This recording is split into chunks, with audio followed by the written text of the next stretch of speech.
Can you talk about, I mean, Michigan obviously and Lansing have a long history of manufacturing. And I think the one of the stated reasons supposedly for these tariffs is to create a ton of new manufacturing jobs. What is that? What does it look like to actually create manufacturing jobs in and around Michigan?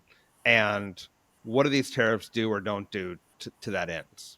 Yeah. So, I mean, to create, we saw it. We have a new battery plant, which is just about to come online. And that was a $2.7 billion investment, which is awesome, right? I'm really excited about it.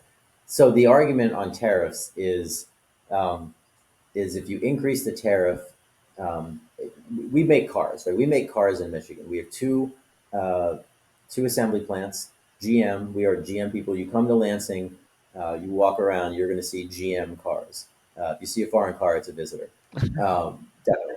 But what does that mean? It means that a lot of those parts come in from Canada, and it's part of our kind of our fair trade.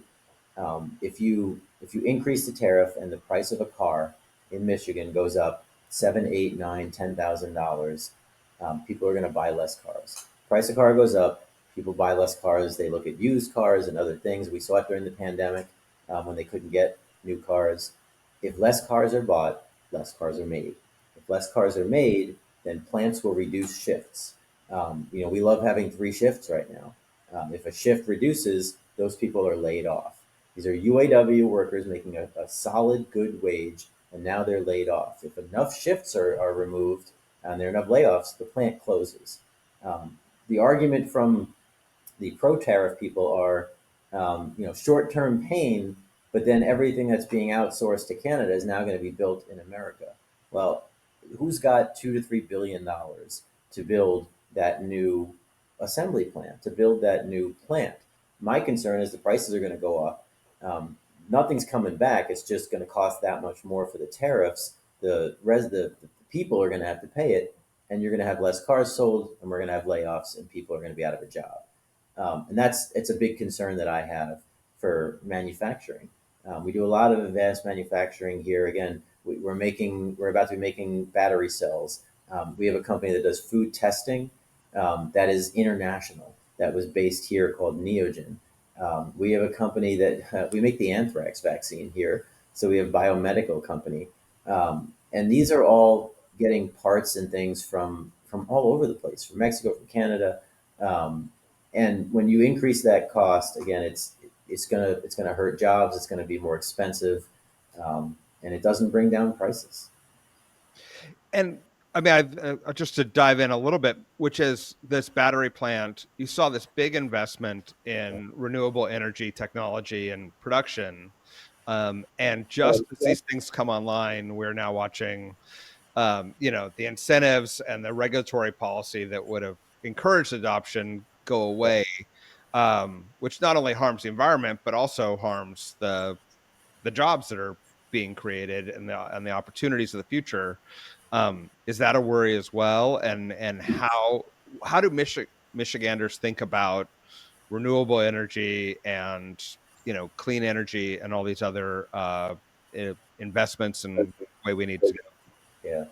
So first, I mean, huge. If the Inflation Reduction Act is removed and these incentives to buy clean cars are removed, we're going to see a reduction. We're talking 1,700 jobs.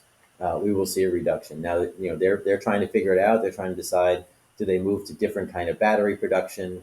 That's all kind of being worked out. But yeah, it creates a lot of uncertainty. In Michigan, again, I can't speak for everybody. There's certainly those who love renewables, those who don't believe in them. But I think for the most part, our folks believe, let people decide, right? This is a free market argument. Let people decide what they want. Let's build them both, and let people decide what they want. We can make renewable energy cars. Lansing Grand River plant was granted a $500 million grant from the federal government, in addition to GM putting in $1.2 billion to convert and build EV cars. Great, that's an option. Let's make them and see if people buy them. Lansing Delta Township plant sells internal combustion or ICE engines.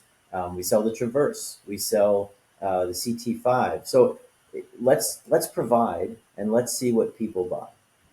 Now, again, because renewable energy is a dirty word to some people, they say get rid of the EV incentive, which that will change what we do. That it could reduce jobs at our Lansing Grand River plant. Again, they're looking to see, do we do PEV, which is a hybrid, or do we stick with the regular EV? They're looking at the business model based on what the federal government's going to provide. But it definitely changes things. It definitely creates uncertainty. I mean, for everybody here, it's we'll make them all, and you get to choose what you want. We're not mandating you buy an EV car. We're saying buy a new car, and here are some options. You can buy the brand new Acadia. You can buy the brand new Traverse, which is internal combustion, or you can buy whatever the new EV car is, and then plug it in, and you have a battery powered car. So it's your choice.